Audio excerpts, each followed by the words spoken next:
रविचंद्र सूर्य तारे सारे मिळून जयघोष करती त्रिकंडा गरजत आहे माझ्या शुभाची किती चिंगाला काढत आहे माझ्या शुभाची किती। नमस्कार, मी नेहानी देशपांडे, इयत्ता तिसरी।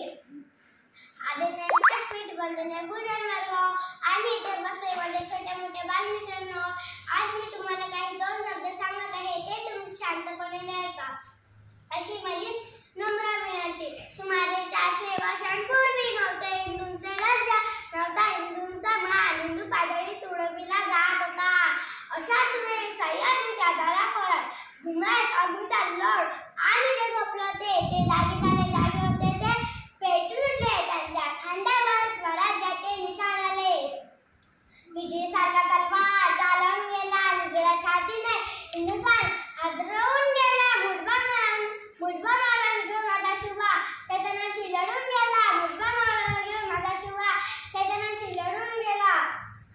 शुभाने शून्यातून हिंदूंचे राज्य उभे केले आणि ते टिकविले। शिवरायांचे स्वराज्य लोक कल्याणकारी स्वराज्य होते। अशा शुभाचा पराक्रमाचा मी एक तुम्हाला प्रसंग सांगणार आहे। बडी साहेबांनी सवाल केला, शिवाजीचा बिमोड कसा करायचा, शिवाजीचा बिमोड कसा करायचा। सगळे चिडीचूप झाले। त्यात एक दिग्पाजाचा सरदार पुढे झाला आणि तो म्हणाला, शिवाजी कुठला शिवाजी, त्याला ठारच मारतो नाहीतर जिवंत पेट करून आणतो। अफजल खान म्हणजे विजापूर दरबाराचा भाजी सरदार, तुफान ताकदीचा, पोलादी पार, हाताने वाकं भिणारा दिप्पाळ घमंडी। आता छोट्या शुभाचं कसं होणार।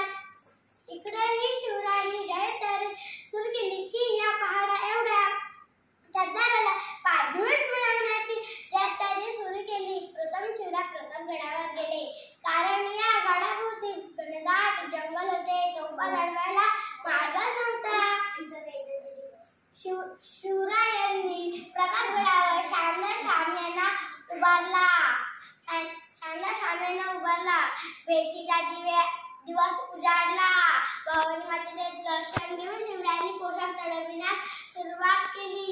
पायात सुरवा, अंगात चिलखत, पोटात पानमट्या चढवल्या, त्यात त्याच्या अस्तनीतीत बिछवा लपवला, सोबत पट्टा घेतला। खान शिवरायांच्या आधीच येऊन शामियानात बसला होता। शिवराय आत गेला